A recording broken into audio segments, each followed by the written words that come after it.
கிறிஸ்துவுக்குள் அன்பான தேவ பிள்ளைகளே, மீண்டுமாய் உங்களை யாவரையும் வாழ்த்தி வரவேற்கிறேன்.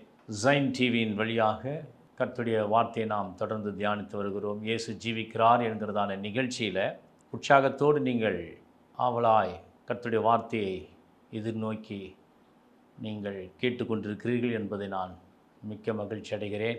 கர்த்தரை தேடுகிறவர்களே உங்கள் இருதயம் வாழும் என்று ஆண்டவர் சொல்லுகிறார். கர்த்தரை தேடுவர்களுக்கு ஒரு நன்மை குறைப்படாது என்று ஆண்டவர் சொல்லுகிறதை நாம் பார்க்கிறோம். இந்த நாளில் கூட ஒரு அற்புதமான ஒரு செய்தியை நாம் தியானிக்க இருக்கிறோம். கண்களை மூடி ஜெபம் செய்வோம். மகா இரக்கமும் கிருபையும் நிறைந்த எங்கள் பரிசுத்தமுள்ள பரலோக பிதாவே, வானம் சிங்காசனம் பூமி எனது பாதப்படி என்று சொன்னீரே, உமது பாதத்தில் வருகிறோம். என் நாமத்தினாலே எங்கே ஒருமனப்படுகிறவர்கள் மத்திய நான் கடந்து வருவேன்னு சொன்னீங்களே அப்பா, இந்த நேரத்தில் கூட ஜைன் டிவி வழியாக பார்த்து கொண்டிருக்கிற ஒவ்வொரு பிள்ளைகளையும் நீர் ஆசீர்வதிப்பீராக. பிள்ளைகளோடு நீர் பேசுவீராக. அடிவை மறைத்து நீர் பேச நாங்கள் கேட்கிறோம். உமது வார்த்தை எவ்வளவு அற்புதமானதாக இருக்குது, ஆறுதல் கொடுக்கிறதா இருக்கிறது, தேற்றுகிறதா இருக்கிறது, எச்சரிக்கிறதா இருக்குது, அன்பு நிறைந்த வார்த்தையாக இருக்கிறது, மகிழ்ச்சி நிறைந்த வார்த்தையாக இருக்கிறது. ஆண்டவரை கர்த்தாவே நீர் பேச நாங்கள் கேட்கிறோம். இயேசுவின் வழியை ஜெபிக்கிற நல்ல பிதாவே, ஆமேன். கிறிஸ்துவுக்குள் நேசிக்கப்பட்டதான் அன்பான தேவ பிள்ளைகளே, இந்த நாளில் கூட ஒரு அற்புதமான வார்த்தையை நாம் தியானிக்க இருக்கிறோம். ஹல்லேலூயா. கர்த்தர் நல்லவர், அவர் கிருபை என்றும் உள்ளது. மத்தேயு 16ஆம் அதிகாரம் 25வது வசனத்தை நான் வாசிக்கிறேன். தன் ஜீவனை ரட்சிக்க விரும்புகிறவன் அதை இழந்து போவான். என் நிமித்தமாக தன் ஜீவனை இழந்து போகிறவன் அதை கண்டடைவான். அல்லேலூயா. தன் ஜீவனை ரட்சிக்க விரும்புகிறவன் அதை இழந்து போவான். என் நிமித்தமாக தன் ஜீவனை இழந்து போகிறவன் அதை கண்டடைவான். அல்லேலூயா. இங்கே மத்தேயு அப்போஸ்தலனாகிய மத்தேயு வழியாக அற்புதமான ஒரு வார்த்தையை நாம் இந்த நேரத்தில் பார்க்கிறோம். இந்த வார்த்தை இயேசு சொல்லுகிறார். என்ன சொல்லுகிறார் என்று சொன்னால், அநேக இடங்களில் இந்த 16ஆம் அதிகாரத்தில் பரிசேயர் சதுசேயர் அவரை சோதிக்கும்படி அவரிடத்தில் வந்து அநேக வார்த்தைகளை அவர்கள் சொல்கிறாங்க. எங்களுக்கு ஒரு அடையாளத்தை காண்பிக்க வேண்டும் என்று சொல்லி. அது மாத்திரமல்ல, அவர் சொல்லுகிற காரியம் அநேக இடங்களில் கடிந்து கொள்ளுகிறார் ஆண்டவர். இந்த 16ஆம் அதிகாரம் இயேசுவை நோக்கி பரிசேயர் சதுசேயர் என்பவர்களின் புளித்த மாவை குறித்து எச்சரிக்கையாயிருங்கள் என்றார்.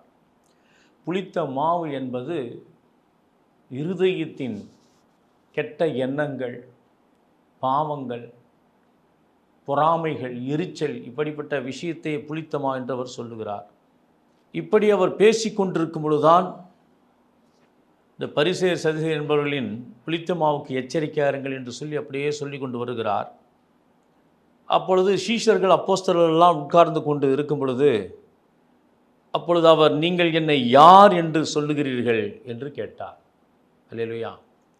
சீமோன் பேதுரு பிரதித்திரமாக, நீர் ஜீவனுள்ள தேவனுடைய குமாரனாகிய கிறிஸ்து என்றான். இயேசு அவனை நோக்கி, யோனாவின் குமாரனாகிய சீமோனே, நீ பாக்கியவான். மாம்சம் இரத்தமும் இதை உனக்கு வெளிப்படுத்தவில்லை, பரலோகத்தில் இருக்கிற என் பிதா இதை உனக்கு வெளிப்படுத்தினார் என்று சொல்லுகிறார். மாம்சமும் இரத்தமும் இதை வெளிப்படுத்த என் பிதாவை வெளிப்படுத்தினார். உண்மையாகவே ஒரு அற்புதமான வாசம். நீர் ஜீவனுள்ள தேவனுடைய குமாரனாகிய கிறிஸ்து. இங்கே திரியேக தேவனை அவர் சொல்லுகிறார்.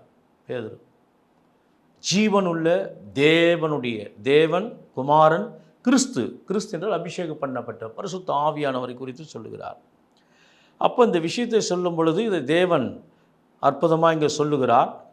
இப்படி அப்படியே பேசி கொண்டு வரும் பொழுது நல்ல ஒரு வாழ்த்துதலை பெற்ற பேதுரு அதே அதிகாரத்தில் ஒரு வசனத்தை அவர் சொல்லுகிறார். சிலுவை பாடுகளை கூறி 16ஆம் அதிகாரம் மத்தேயு 21ஆம் வசனத்தில், அது முதல் இயேசு தாம் எருசலேமுக்கு போய் மூப்பராலும் பிரதான ஆசாரியனாலும் வேத பாரகராலும் பல பாடுகள் பட்டு கொலையுண்டு 3ஆம் நாளிலே எழுந்திருக்க வேண்டும் என்பதை தம்முடைய சீஷர்களுக்கு சொல்லத் தொடங்கினார். அப்பொழுது பேதுரு அவரை தனியே அழைத்து கொண்டு போய், ஆண்டவரே, இது நேரிடக்கூடாதே, இது உமக்கு சம்பவிப்பதும் இல்லை என்று அவரை கடிந்து கொள்ளத் தொடங்கினார். அவரோ திரும்பி பேதுருவை பார்த்து, எனக்கு பின்னாக போ சாத்தானே, நீ எனக்கு இடரலாய் இருக்கிறாய், தேவனுக்கு ஏற்றவளை சிந்தியாமல் மனுஷர்களுக்கு ஏற்றவளை சிந்திக்கிறாய் என்றார். இங்கே யோனாவின் குமாரனாகிய சொல்கிறாரு, யோனாவின் குமாரனாகிய சீமோனே, மாம்சம் ரத்தம் இதை உனக்கு வெளிப்படுத்தவில்லை, என் பிதாவாகிய தேவனே உனக்கு வெளிப்படுத்தினார் என்று ஒரு வாழ்த்துதலை பெற்று கொஞ்ச நேரம் கூட ஆகலை, அப்பாலை போ சாத்தானே. மனிதராகிய நாம் அநேக நேரங்களிலே மனுஷீக சிந்தனைகளை வைத்து நாம் தேவனுடைய ஆசீர்வாதத்தை இழந்து விடுகிறோம். தேவனுடைய சித்தம் இன்னதென்று நிதானித்து அறியாதினாலே ஜெபம் பண்ணாமல், ஆலோசனை கேட்காம, இஷ்டம் போல் நாம் தவறுகளை செய்யும் பொழுது தேவனுடைய சித்தத்திற்கு இடரலாக இருக்கிறோம் என்பதற்கு பேதுரு ஒரு அடையாளமாக இங்கே இருக்கிறார். அற்புதமான ஜீவனில் தேவனுடைய குமாரனாகிய கிறிஸ்துன்னு சொன்னார், ஆனால் அங்கே மனுஷீகமாக சிந்திக்கிறார். ஆவியில் கர்த்தர் வெளிப்படுத்துகிறார் இந்த மனுஷீகம். ஆனால் அதனால இதெல்லாம் சொல்லிக்கணும் வரும்பொழுது தான் தன் ஜீவனை ரட்சிக்க விரும்புகிறவன் அதை இழந்து போவான். நல்ல நித்திய வாழ்வை பெறகின்ற விஷயம் கிட்ட வரும்போது டக்குன்னு மனுஷீகத்தில் வரும்பொழுது இந்த வார்த்தையை 2-3 இடத்துல அவர் சொல்கிறார். நிறைய இடத்துல இந்த வசனம் அற்புதமான வசனம். இதன் தலைப்பின் அடிப்படையில் தான் நம்ம பார்த்து கொண்டிருக்கிறோம். மனுஷன் உலகம் முழுவதும் ஆதாயப்படுத்தி கொண்டாலும் தன் ஜீவனை நஷ்டப்படுத்தி கொண்டால் அவனுக்கு லாபம் என்ன? மனுஷன் தன் ஜீவனுக்கு ஈடாக எண்ணத்தை கொடுப்பான். இந்த உலகிலே மனுஷன் உலகம் முழுவதும் ஆதாயப்படுத்தி கொண்டால், ஒருவேளை பல்வேறு லக்ஸுரி வாழ்க்கை, வீடு, தோட்டம், நிலங்கள், செல்வாக்கு, வசதிகள், மிகவும் பெரிய ஒரு பணக்காரனாக பார்க்கிற இடமெல்லாம் அவருடைய சொத்துக்கள் இருந்தாலும் கூட தன் ஆத்மா நஷ்டப்பட்டு போனால் லாபம் ஒன்றுமில்லை என்று ஆண்டவர் சொல்லுகிறார். அப்பொழுது இந்த ஆத்மா எவ்வளவு விலையேற பெற்றதாக இருக்கிறதே என்பதைத்தான் இன்றைக்கு ஆண்டவர் அற்புதமாய் சொல்கிறார். தன் ஜீவனை ரட்சிக்க விரும்புகிறவர் அதை இழந்து போவான். அநேகர் தங்களுடைய பெயரிலே வீடுகள், நிலங்கள், சர்ச் எல்லாமே அவருடைய பெயரிலே இருக்க வேண்டும் என்று சொல்லி கூட விரும்புகிறார்கள். தன் ஜீவனை ரட்சிக்க விரும்புகிறவர்கள் அதை இழந்து போவான். என் நிமித்தமாக தன் ஜீவனை இழந்து போகிறவன் அதை கண்டடைவான். பார்த்தீங்களா? தன் ஜீவனை இழந்து போகிறவன் அதை கண்டடைவான். அப்போ எதை கண்டடைவான்? இந்த உலகத்திற்காக நாம் அடிமைகளாக மாம்ச சிந்தையிலே இந்த உலகம், பேர், புகழ், பதவி, வீடு, வாசல், பணம் என்று சொல்லி நாம் இந்த உலகத்தின் காரியத்திலே நாம் நம்முடைய இருதயத்தை கொடுத்தோமானால் நித்தியத்தை இழந்து விடுவோம் என்று ஆண்டவர் சொல்லுகிறார். தன் ஜீவனை ரட்சிக்க விரும்புகிறவன் அதை இழந்து போவான். அதை என்று சொன்னால் இன்டர்னல் லைஃப், நித்திய வாழ்வை இழந்து போய்விடுவான். இதை வெறுக்கிறவனோ இந்த உலகம், இச்சை, பாவங்கள் எல்லாவற்றையும் வெறுத்து வெறுத்து வெறுத்து வெறுத்து நித்தியத்தை நோக்கி நாம் போகும் பொழுது நிச்சயமாக அதை பெற்றுக்கொள்ள முடியும் என்றுதான் இந்த வசனம் சொல்லுகிறது. அப்போ மனுஷன் உலகம் முழுவதும் ஆதாயப்படுத்தி கொண்டாலும் தன் ஜீவனை நஷ்டப்படுத்தினால் லாபம் ஒன்றுமில்லையே. அப்போ தன் ஜீவனை இழந்து போகிறவன் அதை கண்டடைவான். என் ஆண்டவராகிய இயேசு கிறிஸ்து பூமி நிறைவு அவருடைய தான் இந்த உலகத்தில் வரும் பொழுது தன்னுடைய ஜீவனை நமக்காக கொடுத்தார். தன்னுடைய ஜீவனையே கொடுத்தார். பிதாவாகிய தேவன் தன்னுடைய குமாரனாகிய இயேசுவை நமக்காக கொடுத்து நம்மை ரட்சித்திருக்கிறார். ஆனாலும் தேவன் 3ஆவது நாள் அவர் உயிரோடு எழுப்பி நித்தியத்தில் உன்னதங்களில் அவரை உட்கார செய்திருக்கிறார். அவரை விசுவாசிக்கிற நாம், அவருடைய சித்தத்தை செய்கிற நாம், அவரோடு இடைப்படும் பொழுது, அவருக்கு பிரியமாய் நாம் நடந்து கொள்ளும் பொழுது நித்திய வாழ்வை பெற்றுக்கொள்வோம் என்பதுதான் ஒரு மிகப்பெரிய ஒரு காரியமாக இருக்கிறது. அப்போது தேவனிடத்தில் பாராட்டு பெற்ற பேதுரு இங்கே சபிக்கவும் ஆண்டவர் தொடங்குகிறார். சாத்தான் அவனுக்குள்ளாய் மனுஷிக்கு சிந்தை கொடுக்கிறார். மாம்ச சிந்தை மரணம், ஆவின் சிந்தையோ ஜீவன் என்று நாம் பார்க்கிறோம். அல்லேலூயா. இன்னொரு வசனம் பாருங்கள். அதே மத்தேயு 10ஆம் அதிகாரத்தில் 39 வசனம். தன் ஜீவனை காக்கிறவன் அதை இழந்து போவான், என்னி நிமித்தம் தன் ஜீவனை இழந்து போகிறவன் அதை காப்பான். அப்போ பாருங்கள், தன் சிலுவை எடுத்துக்கொண்டு என்னை பின்பற்றாதவன் எனக்கு பாத்திரன் அல்ல. அப்போ ஜீவன் என்பது என்னென்று சொன்னால், சிலுவையை நாம் ஏற்றுக்கொள்ளும் பொழுது இந்த உலகமெல்லாம் ஒரு பொருட்டாகவே இருக்காது. அநேக தேவ மனிதர்கள், பரிசுத்தவான்கள், பவுல் கூட சொல்லுகிறார், எல்லாவற்றையும் குப்பை என்று எண்ணுகிறேன். அவர் சொல்லுகிறார் பாருங்கள் தன்னுடைய அனுபவத்தில். சாலமோன் கூட எல்லாம் ஆண்டு அனுபவித்து லாசர் மாயை மாயை எல்லாமே மாயை, உலக மாயை, இளமை மாயை, எல்லாமே மாயை என்று சொல்லுகிறார்.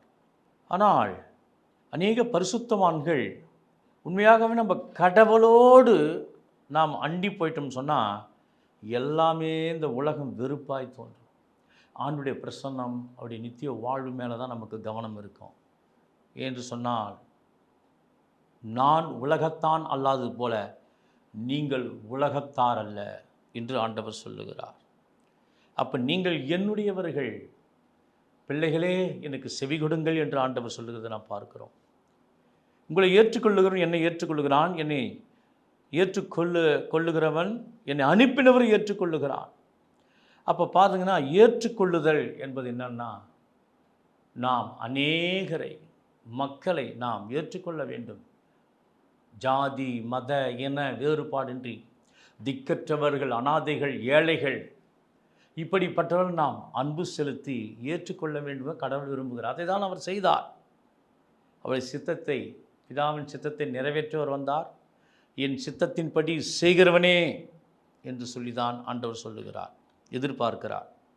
அப்போ தன் சிலுவை எடுத்துக்கொண்டு என்று சொன்னால் பாடுகள், கஷ்டங்கள், பிரச்சனைகள், வேதனைகள், இதன் வழியாகத்தான் இயேசு கடந்து போனார். சிலுவை என்பது ஏதோ ஒரு மகிழ்ச்சியான ஒரு கழுத்தில் மாட்டிக்கின்னு சிலுவை மாட்டின்னு போகிற வாழ்க்கை இல்லை. சிலுவை என்பது பாடுகள், உபத்திரவங்கள், கஷ்டங்கள்.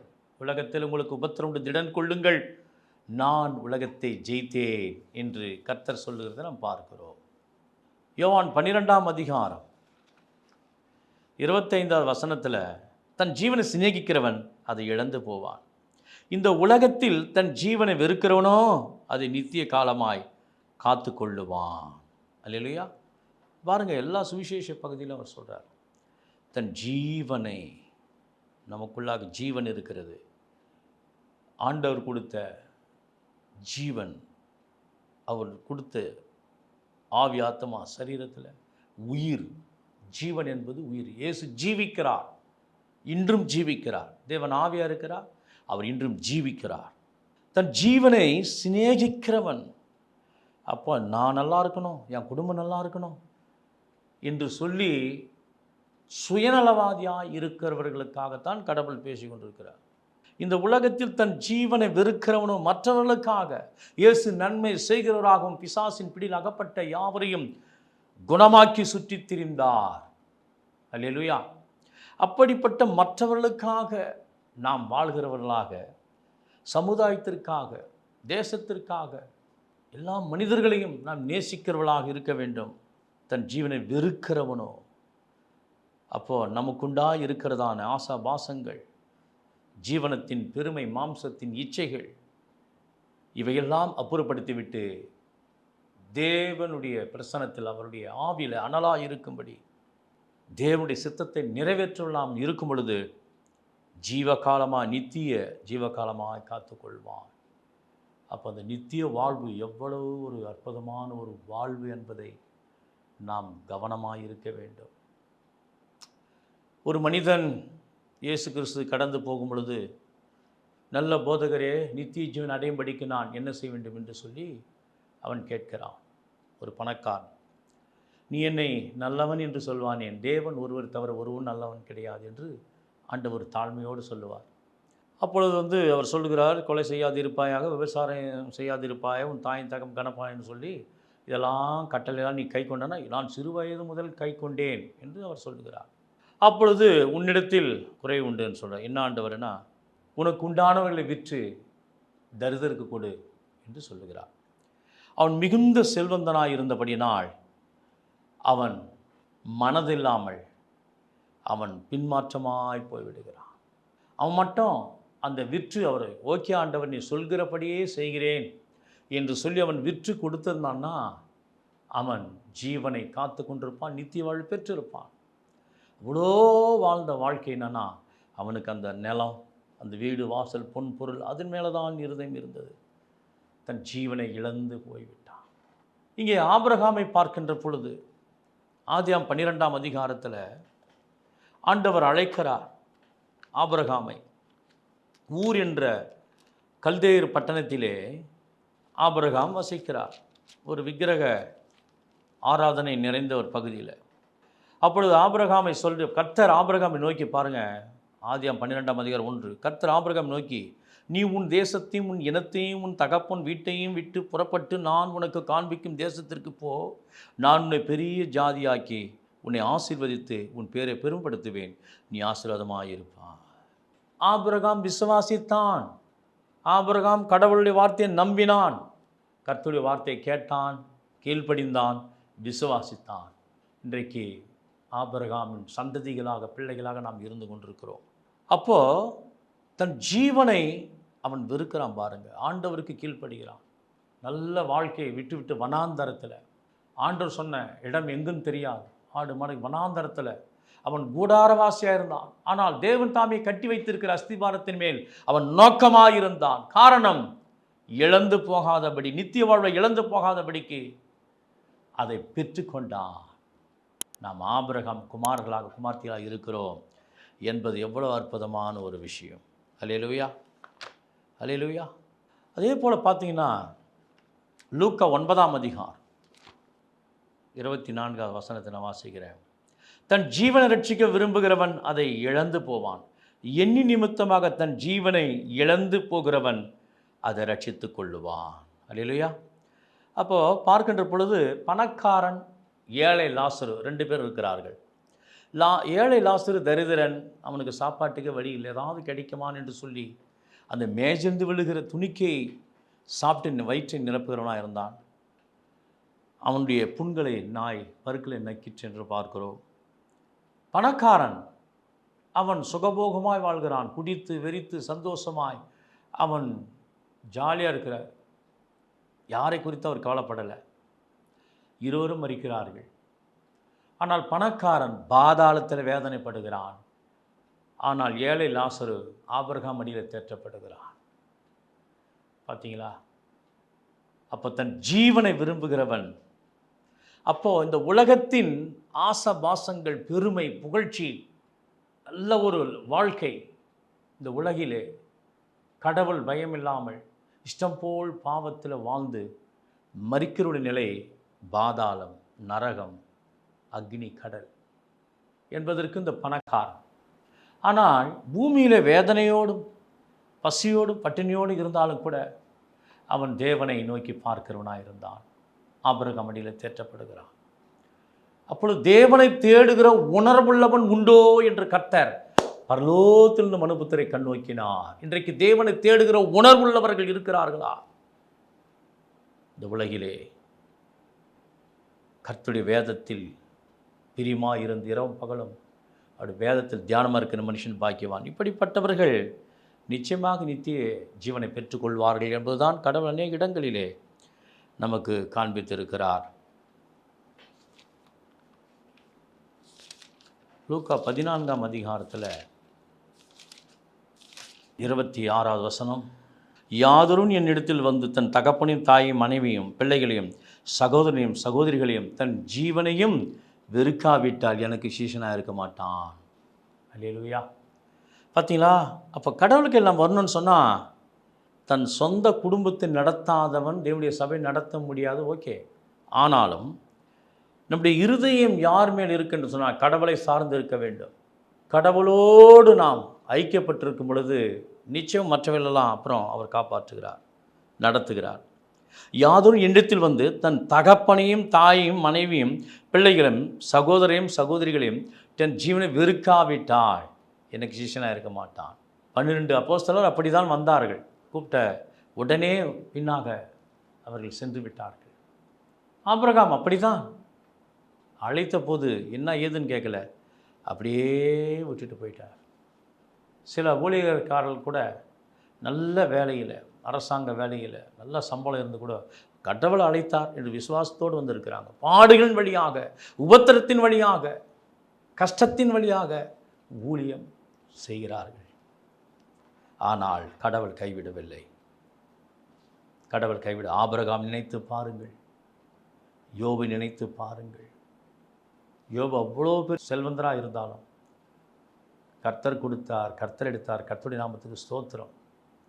அதின் மேல் அவன் இருதயத்தை வைக்கவில்லை, கடவுள் மீது இருதயத்தை வைத்தான். பார்த்தீங்களா? உங்கள் பொக்கிஷங்கள் எங்கேயோ அங்கே உங்கள் இருதயம் இருக்கும் என்று கடவுள் சொல்லுகிறார். ஆனால் சங்கீதக்காரன் சொல்லுகிறான், கர்த்தர் என் பங்கு என்று சொல்லுகிறான். அப்படி நம்முடைய பங்கு இதுவாக இருக்க வேண்டும். கர்த்தர் தான் என் பங்கு, அவர்தான் வார்த்தையானவர், எனக்கு இயேசு போதும், எனக்கு வேறு ஒன்றும் வேணாம் என்று சொன்ன நிறைவானவர் வரும் பொழுது குறைவானதெல்லாம் ஒளிந்து போய்விடும். ஆமேன், ஹல்லேலூயா. அப்படிப்பட்ட அனுபவத்திற்குள்ளாக நாம் வரும் பொழுது நிச்சயமாக நித்திய ஜீவனை நாம் பெற்றுக்கொள்ளவே போகிறோம். பிரியமானவர்களே, விசுவாசமாயிருங்கள். அப்போ எனக்கு சீஷனாக இருக்க வேண்டும் சொன்னால் வெறுக்க வேண்டும்.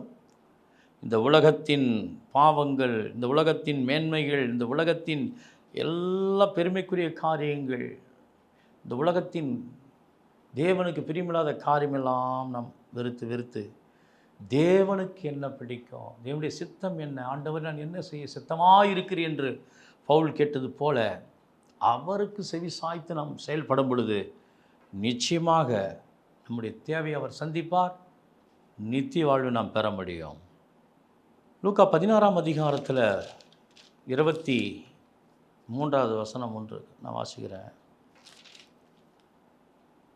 பாதாளத்திலே அவன் வேதனைப்படுகிற பொழுது தன் கண்களை ஏறெடுத்து தூரத்தில் ஆபிரகாமை அவன் மடியிலே லாசருவையும் கண்டான். அப்பொழுது அவன் தகப்பனாக ஆபிரகாமே, நீர் எனக்கு இறங்கி லாசருவின் விரலில் நுனியை தண்ணீரில் தோய்த்து என் நாவை குளிர பண்ணும்படி அவனை அனுப்ப வேண்டும், இந்த அக்னி ஜுவாலில் வேதனைப்படுகிறேனே என்று கூப்பிட்டான்.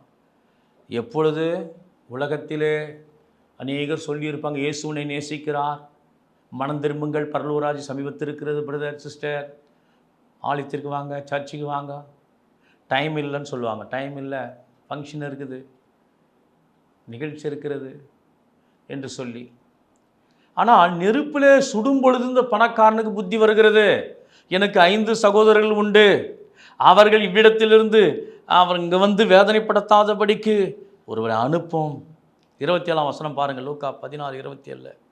அப்பொழுது அவன், அப்படியானால் தகப்பனே, எனக்கு 5 சகோதரர்கள் உண்டு, அவர்களும் வேதனைகள் இந்த இடத்திற்கு வராதபடிக்கு அவன் போய் அவர்களுக்கு சாட்சியாக அறிவிக்கும் பொருட்டு நீர் அவனை என் தகப்பன் வீட்டுக்கு அனுப்பும்படி வேண்டிக் கொள்ளுகிறேன் என்றான். அல்லேலூயா. அப்போ எவ்வளவு பயங்கரமான ஒரு இடம் பார்த்தீங்களா? நரகம், அக்னி, பாதாளம். பாதாளம் எப்பொழுதும் பொழுந்து விட்டு எரிந்து கொண்டே இருக்கும் நித்திய அக்னி. இன்றைக்கு அநேகர் வந்து பாவத்தை தண்ணீரை போல குடிக்கிறார்களாம். பாவத்தின் சம்பளம் மரணம் என்பதை தேவன் நமக்கு எச்சரித்து கொண்டிருக்கிறார். மறைமுகமான பாவங்கள், யாருக்கும் தெரியாத ரகசியங்கள், ஆனால் தேவனுடைய பார்வைக்கு மறைவானது ஒன்றுமில்லை. ஏனென்று சொன்னால் இஸ்ரவேலின் தேவன் உறங்குவதும் இல்லை, தூங்குவதும் இல்லை. அவர் 7 கண்களை உடையவராக இருக்கிறார், அவர் பார்த்து கொண்டு தான் இருக்கிறார். அதாவது நம்முடைய எல்லா விஷயத்தையும் இப்போ நாம் என்ன பண்ணுறோம், நாளைக்கு என்ன பண்ணுறோம். சங்கீதக்காரன் எழுதுகிறா, ஆண்டவர் என் காலத்தை என்னுடைய காலத்தை இன்னும் நாட்களை தாரும் என்று சொல்லி ஒரு வசனம் இருக்குது. நம்முடைய காலங்கள் எவ்வளோ, நாம் எவ்வளவு நாள் ஜீவிப்போம் என்று கூட கடவுளுக்கு தெரியும். நாம் எப்பொழுது நாம் விழுவோம், எப்பொழுது எழுவோம், நாம் நித்திய வாழ்வை பெறுவோமா பெறமாட்டோமா என்பதுதான் வாழ்வா சாவா என்கிறதான காரியத்தை நாம் ஓடிக்கொண்டிருக்கிறோம். அப்போ ஒவ்வொரு நிமிஷமும் நாம் கடவுளை சார்ந்து தான், அவருடைய கையை பிடித்து கொண்டு தான் போக வேண்டும் என்பதுதான் திருமறை நமக்கு போதிக்கிறது. நான் உன்னை விட்டு விலகுவதும் இல்லை, கைவிடுதலும் என்று ஆண்டவர் சொல்லுகிறார்.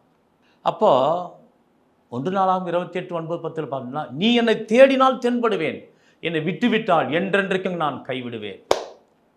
அப்போ தேடுங்கள், கண்டடைவீர்கள். ஜீவனுள்ள தேவனை தேடுங்கள். அதிகாலை என்னை தேடுங்கள், கண்டடைவான் என்று ஆண்டவர் சொல்லுகிறார். அப்போ கடவுளுடைய ஞானத்தை நாம் தேட வேண்டும்.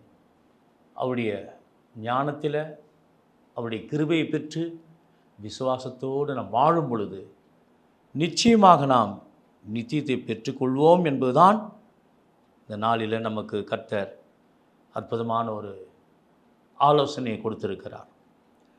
அப்போ தன் ஜீவனை விரும்புகிறவன் இழந்து போவானான்.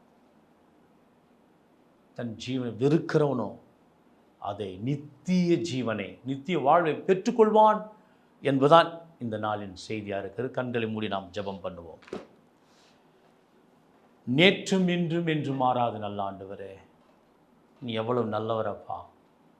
இயேசுவே, எங்களுக்கு அநேக வார்த்தைகளை கொடுத்து எங்களை அன்போடும் பாசத்தோடும் நேசத்தோடும் எங்களுக்கு புத்திமதிகளை நீ சொல்லுகிற தேவனாக இருக்கிறீர். சில நேரங்களிலே கடிந்து கொண்டு எச்சரிப்பும் செய்கிறேன். என்று சொன்னால் நாங்கள் நித்திய வாழ்வை பெற வேண்டும், மகிமையுள்ள அந்த பரலோக வாழ்வை பெற வேண்டும் என்பதற்காக நாங்கள் இழக்க வேண்டும் என்று நிறைய விஷயங்களை இழக்க வேண்டும் என்று சொன்னால் என் மகிமையை நான் வேறு யாருக்கு தரமாட்டேன்னு சொல்லுகிறீரப்பா. நான் தேவனானால் என் கனம் எங்கே என்று நீங்கள் கேட்கிறீர்கள். அப்பா, உண்மை நாங்கள் மகிமைப்படுத்துவோம். நன்றி சுவாமி, இந்த நல்ல வார்த்தைக்காய் சோத்திரம். எங்கள் மீது இவ்வளவு அன்பு வைத்தீரே, அதற்காய் சோத்திரம் ஆண்டவரே.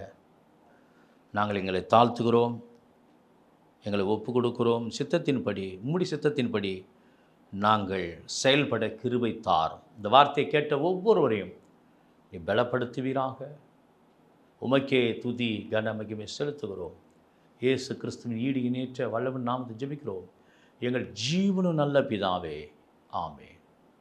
Praise the Lord. கர்த்தர் உங்களை ஆசீர்வதிப்பாராக.